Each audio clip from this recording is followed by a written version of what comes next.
Blessed day, family of the living God. Minister Connie Wagner. Ano pa?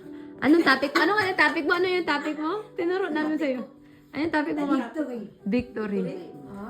Sige. Basahin mo dyan. Basahin mo. Sige. Wow. Mabasa mo ba?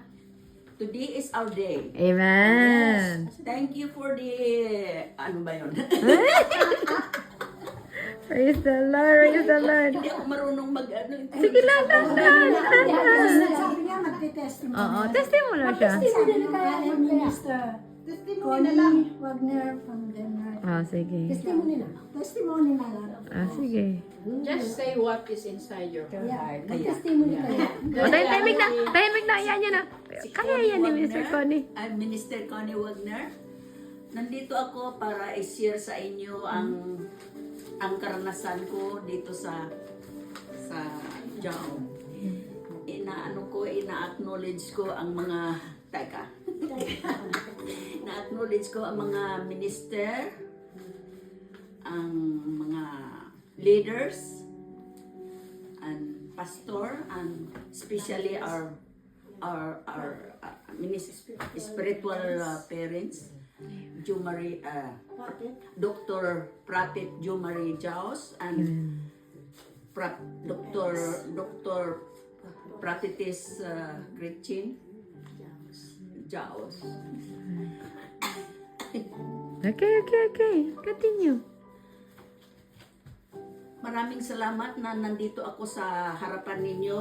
Nakasali ako sa Jaom. Kung hindi dahil kay Pastora, kay Josephine muna. Na-inimbita ako dahil mag-attend sa Jaom.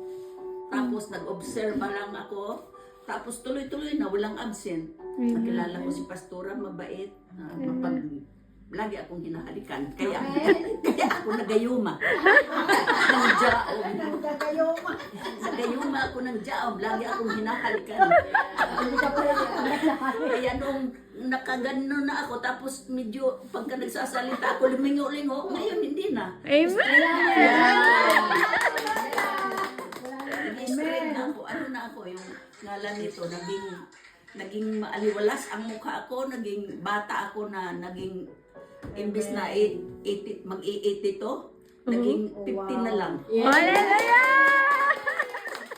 Dahil sa Jaom. Praise the Lord. Amen. Thank you. Salamat sa inyo, pakikinig na walang sawang pakikinig sa akin. Amen. Ipakita mo sa amin, ano ang itsura ng victory? Ito, nandito. Nandito ako. Hindi mukhang 82. Mukhang 28. 50 lang, 50. Pwede lang bibila. 50. Praise the Lord. Diba? O, hindi na ako yuko-yuko. Ay, Ito. Hallelujah. Ito ang victory.